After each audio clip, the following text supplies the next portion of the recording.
আসসালামু আলাইকুম প্রিয় শিক্ষার্থী, আশা করি তোমরা সবাই ভালো আছো, সুস্থ আছো এবং নিরাপদে আছো। আজকে তোমাদের আবারও অনলাইন ক্লাসে আমন্ত্রণ জানাচ্ছি। গাজীপুর মেট্রোপলিটন কলেজ, আমি প্রভাষক মোসাম্মদ লিপি আক্তার, ব্যবসা শিক্ষা শ্রেণী একাদশ। ব্যবসায় সংগঠন ও ব্যবস্থাপনা প্রথম পত্র, আর এটা ইংরেজি নাম হচ্ছে বিজনেস অর্গানাইজেশন অ্যান্ড ম্যানেজমেন্ট। আজকের বিষয় প্রথম অধ্যায়, ব্যবসায়ের মৌলিক ধারণা। এ অধ্যায় থেকে যে দুইটা প্রশ্ন আমি তোমাদের পড়াবো, একটা হচ্ছে সামাজিক ব্যবসায়ের ধারণা, 2 নম্বর হচ্ছে শিল্প বাণিজ্য ও প্রত্যক্ষ সেবার মধ্যে পার্থক্য। ঠিক আছে, তাহলে 1 নম্বর প্রশ্ন হচ্ছে সামাজিক ব্যবসা বলতে কি বোঝায় বা এটা সম্পর্কে ধারণা। আমরা জানি সামাজিক ব্যবসা, এটার প্রবর্তক হচ্ছে নোবেল বিজয়ী ডক্টর মোহাম্মদ ইউনুস। ঠিক আছে, তাহলে নোবেল বিজয়ী ডক্টর মোহাম্মদ ইউনুস তার দারিদ্র্যমুক্ত বিশ্ব এই বইতে সর্বপ্রথম সামাজিক ব্যবসায় এই ধারণাটি প্রবর্তন করেন। তাহলে ডক্টর মোহাম্মদ ইউনুস সামাজিক ব্যবসায়ের যে ধারণা, এটা সর্বপ্রথম তার একটা কি বিখ্যাত গ্রন্থ বা বই, সেই বইয়ের নাম হচ্ছে কি দারিদ্র্যমুক্ত বিশ্ব। তো এমসিকিউর জন্য মনে রাখতে হবে, তাহলে যে উদ্ভাবন বা আবিষ্কার করছে সামাজিক ব্যবসাটা, তার নাম হচ্ছে ডক্টর মোহাম্মদ ইউনুস। আর যেই বইয়ের মধ্যে এই সামাজিক ব্যবসা এই ধারণা প্রবর্তন করে বা লেখে, সেটা হচ্ছে দারিদ্র্যমুক্ত বিশ্ব। তোমরা এইভাবে এমসিকিউগুলো মনে রাখবা। ডক্টর মোহাম্মদ ইউনুস এর মতে সামাজিক ব্যবসা বলতে সামাজিক কল্যাণের উপর ভিত্তি করে প্রতিষ্ঠিত কোম্পানিকে বোঝায়। তাহলে সামাজিক ব্যবসা বলতে বোঝায় কি, যে সামাজিক কল্যাণ এর উপর ভিত্তি করে প্রতিষ্ঠিত যে কোম্পানি আছে সেগুলোকে বোঝায়। সমাজের কল্যাণে প্রতিষ্ঠিত দাতব্য প্রতিষ্ঠান, ফাউন্ডেশন, কল্যাণ ট্রাস্ট, সমসাময়িককালে প্রতিষ্ঠিত গ্রামীণ দানন, গ্রামীণ ইন্টেল, উইকিপিডিয়া, ফেসবুক, টুইটার সহ নেটওয়ার্ক প্রভৃতি সামাজিক ব্যবসায়ের উদাহরণ। তাহলে গ্রামীণ দানন, গ্রামীণ ইন্টেল, উইকিপিডিয়া, ফেসবুক, টুইটার এগুলো সবই হচ্ছে নেটওয়ার্ক ভিত্তিক সামাজিক ব্যবসায়ের উদাহরণ। ঠিক আছে, তাহলে সমাজের প্রতি ব্যবসায়ের দায়বদ্ধতা রয়েছে। সমাজের প্রতি ব্যবসা যারা আছে, যারা আমাদের সমাজে যারা ব্যবসা করে থাকে বা ব্যবসা করে, তাদের কি সমাজের প্রতি তাদের কি আছে, একটা দায়বদ্ধতা আছে। সামাজিক দায়বদ্ধতা, নৈতিকতা ও মূল্যবোধ থেকে মূলত সামাজিক ব্যবসায়ের উৎপত্তি ঘটেছে। আমরা জানি নৈতিকতা এবং মূল্যবোধ কি। নৈতিকতা হচ্ছে কি মানুষের নীতি বা আদর্শ, মূল্যবোধ হচ্ছে যেগুলা কি দীর্ঘদিন যাবৎ আমরা কি করতেছি, যে বিষয়গুলো লালন পালন করে আমরা কি হচ্ছি, বড় হচ্ছি বা লালন করতেছি বা এখনও লালিত হচ্ছে। তাহলে সামাজিক দায়বদ্ধতা, নৈতিকতা এবং মূল্যবোধ, তার নীতি বা আদর্শ এবং যেগুলা কি আমরা দীর্ঘদিন যাবৎ যে বিষয়গুলো লালন করতেছি, সেগুলা থেকে মূলত কি সামাজিক এই ব্যবসার কি হচ্ছে, উৎপত্তি ঘটেছে। ঠিক আছে, ডক্টর মোহাম্মদ ইউনুস তার creating a world without poverty একটা গ্রন্থর কথা এখানে বলা হয়েছে। এই গ্রন্থে 2 ধরনের সামাজিক ব্যবসা সম্পর্কে আলোচনা করেছেন। ডক্টর মোহাম্মদ ইউনুস তার কি একটা গ্রন্থ, যার নাম হচ্ছে কি creating a world without poverty, এই গ্রন্থের মধ্যে 2 ধরনের সামাজিক ব্যবসার কথা কি করছে, সে এখানে উল্লেখ করেছেন। তার মধ্যে 1 নম্বর হচ্ছে এ শ্রেণী, এ সামাজিক ব্যবসা, 2 নম্বর হচ্ছে এ শ্রেণীর 2 সামাজিক ব্যবসা। তাহলে আমরা দেখব যে এ শ্রেণীর এ সামাজিক ব্যবসা এখানে কি বলা হয়েছে। এ টাইপের যে সামাজিক ব্যবসা এ আছে সেখানে বলা হয়েছে যে নির্দিষ্ট সমাজের উন্নয়ন, নির্দিষ্ট সমাজের উন্নয়ন বা নৈতিকতা বা পরিবেশগত লক্ষ্য অর্জনে এ শ্রেণী এক সামাজিক ব্যবসায় নির্দিষ্ট পণ্য বা সেবা সরবরাহ করে।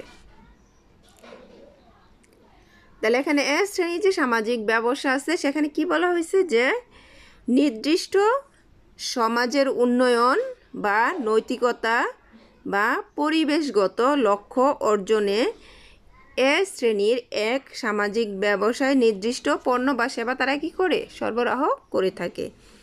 উদাহরণ যদি আমরা দেই তাহলে এইভাবে বলতে পারি, যেমন গ্রামীণ দানন এই ব্যবসায়ের মাধ্যমে সমাজের বিভিন্ন শ্রেণীর মানুষের চাহিদা মোতাবেক পণ্য, দ্রব্য বা সেবা সরবরাহ করে থাকে। এই হচ্ছে এ শ্রেণীর এক সামাজিক ব্যবসা। 2 নম্বর হচ্ছে এ শ্রেণীর 2 সামাজিক ব্যবসা। এই শ্রেণীর ব্যবসা এমন একটি মুনাফা ভিত্তিক সামাজিক ব্যবসা যা দরিদ্র ও অন্যান্য সুবিধা বঞ্চিত মানুষ দ্বারা প্রত্যক্ষ ও পরোক্ষভাবে লভ্যাংশ গ্রহণের মাধ্যমে পরিচালিত হয়। আমি আবার বলতেছি, মনোযোগ দিয়ে শুনো। এই শ্রেণীর ব্যবসা হচ্ছে এমন একটি মুনাফা ভিত্তিক সামাজিক ব্যবসা যা দরিদ্র ও অন্যান্য সুবিধা বঞ্চিত মানুষ দ্বারা প্রত্যক্ষ ও পরোক্ষভাবে লভ্যাংশ গ্রহণের মাধ্যমে পরিচালিত হয়। যেমন উদাহরণ গ্রামীণ ব্যাংক, ব্র্যাক, আশা প্রভৃতি। এরূপ ব্যবসায়ের মাধ্যমে সুবিধা বঞ্চিত মানুষের আর্থিক ও সামাজিক চাহিদা পূরণ করা কি হয় সম্ভব হয়। তারপর হচ্ছে আরেকটা সম্পূর্ণ সংজ্ঞা এখানে দেওয়া আছে, তোমরা এটা অবশ্যই মুখস্থ করে নিবা যে সামাজিক ব্যবসা কি বা কাকে বলে। যে ব্যবসায়ের মূল উদ্দেশ্য মুনাফা অর্জন বা লভ্যাংশ প্রাপ্তি থাকে না। তাহলে এখানে কি বলা হয়েছে যে যেই ব্যবসায়ের মূল উদ্দেশ্য কি থাকবে না, মুনাফা অর্জন থাকবে না। আমরা জানি সাধারণত ব্যবসায়ের মূল উদ্দেশ্য কি, মুনাফা অর্জন। তাহলে সেই ক্ষেত্রে বলা হয়েছে যে সামাজিক ব্যবসাটা হচ্ছে যেই ব্যবসায়ের মূল উদ্দেশ্য মুনাফা অর্জন বা লভ্যাংশ প্রাপ্তি থাকে না, বরং সমাজের কল্যাণ সাধন ও দারিদ্র্য দূরীকরণ বা দারিদ্র্য বিমোচনই যার প্রধান লক্ষ্য বা উদ্দেশ্য থাকে তাকে সামাজিক ব্যবসা বলা হয়। অনেক সহজ একটা সংজ্ঞা। আমি আরেকবার বলতেছি, মনোযোগ দিয়ে শোনো।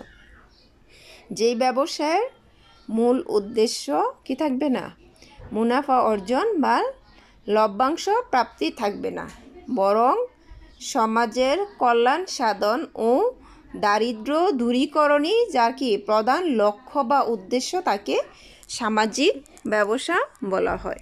ঠিক আছে, তাহলে সামাজিক ব্যবসা কি মুখস্থ করতে হবে, এটা তোমাদের পরীক্ষায় অবশ্যই থাকবে। আর এখান থেকে এমসিকিউ মুখস্থ করবা।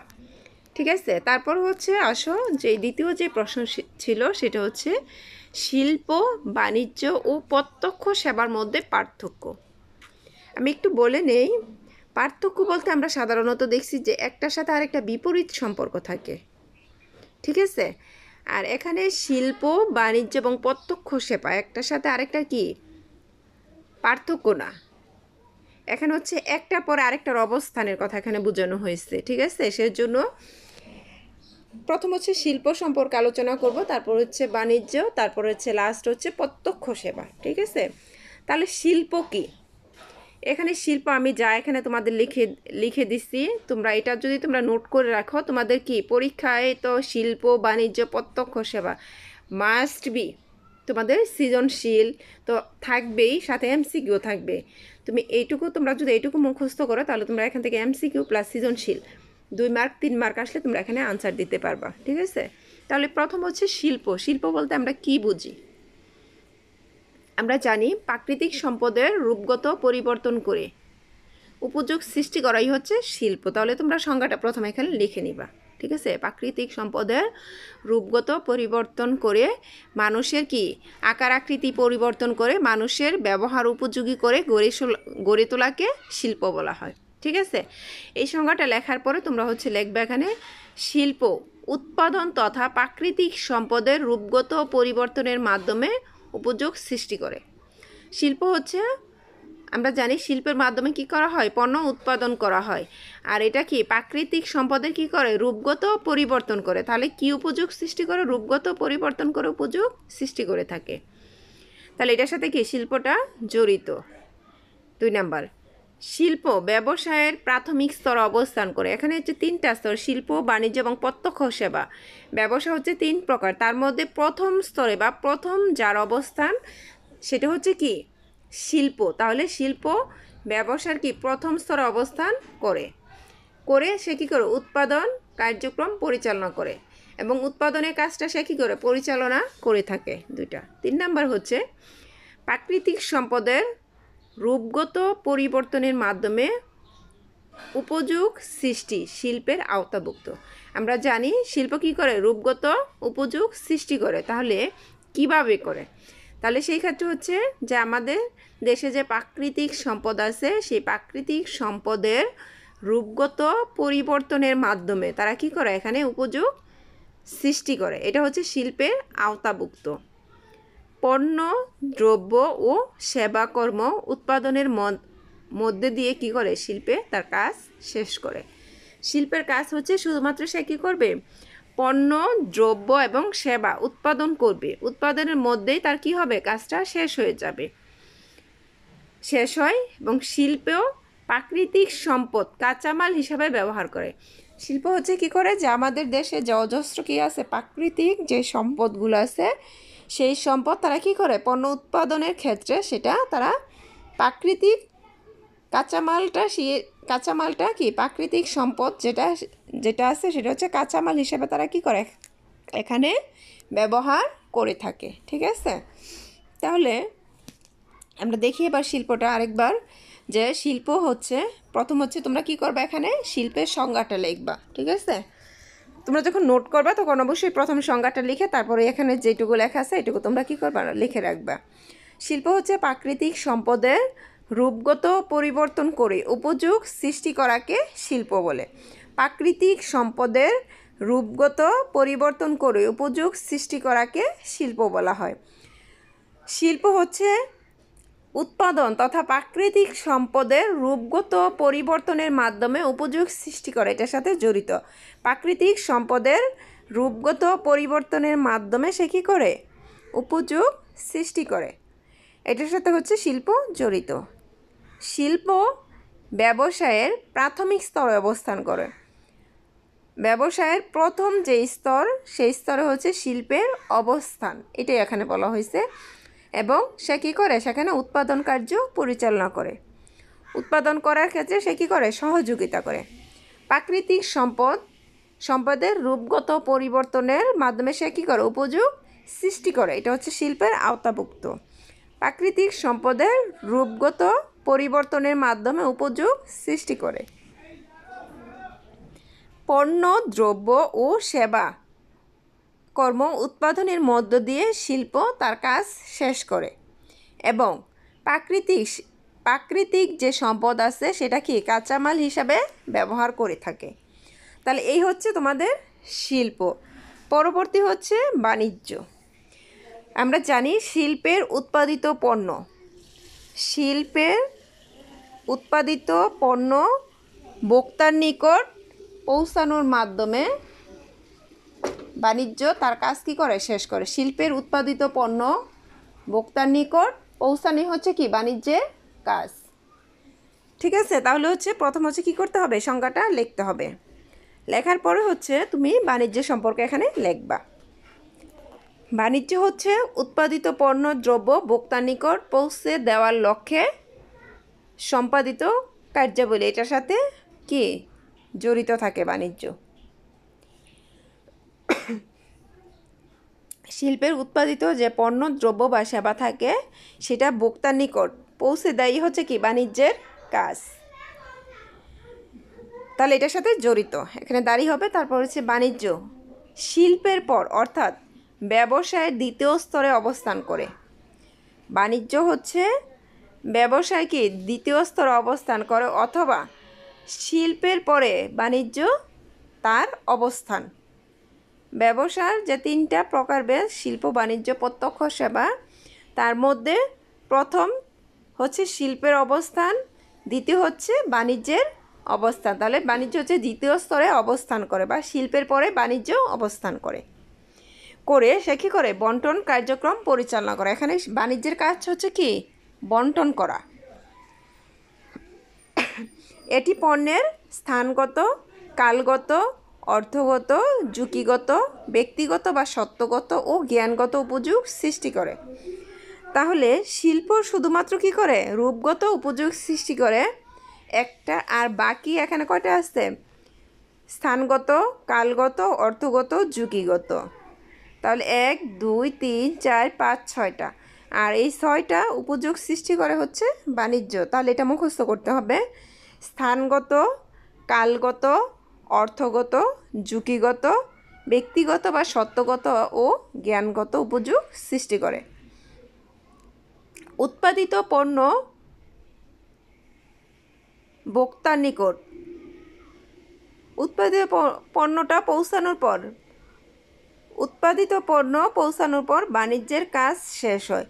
এখানে হবে উৎপাদিত পণ্য ভোক্তার নিকট পৌঁছানোর পরে বাণিজ্য তার কাজ কী করে শেষ করে। ঠিক আছে, বাণিজ্য অর্ধপ্রস্তুত পণ্য ও চূড়ান্ত পণ্য পৌঁছে দিয়ে মানুষের অভাব কী করে বা চাহিদা সেটা মিটিয়ে থাকে। ঠিক আছে, আমি আরেকবার বলবো বাণিজ্য সম্পর্কে, তোমরা একটু মনোযোগ দিয়ে শুনবা। ঠিক আছে, বাণিজ্য হচ্ছে শিল্পের উৎপাদিত পণ্য ভোক্তার নিকট পৌঁছে দেওয়াই হচ্ছে বাণিজ্য। শিল্পের উৎপাদিত পণ্য ভোক্তার নিকট পৌঁছানোকে বাণিজ্য বলা হয়ে থাকে। ঠিক আছে, বাণিজ্য হচ্ছে উৎপাদিত পণ্য দ্রব্য ভোক্তার নিকট পৌঁছে দেওয়ার লক্ষ্যে সম্পাদিত কার্যাবলী এর সাথে জড়িত। বাণিজ্যটা কি এর সাথে জড়িত থাকে। তারপর হচ্ছে বাণিজ্য, শিল্পের পরে বাণিজ্যের অবস্থান অথবা ব্যবসায়ের দ্বিতীয় স্তরে বাণিজ্য কী করে অবস্থান করে তার বন্টন কার্যক্রম পরিচালনা করে। ঠিক আছে,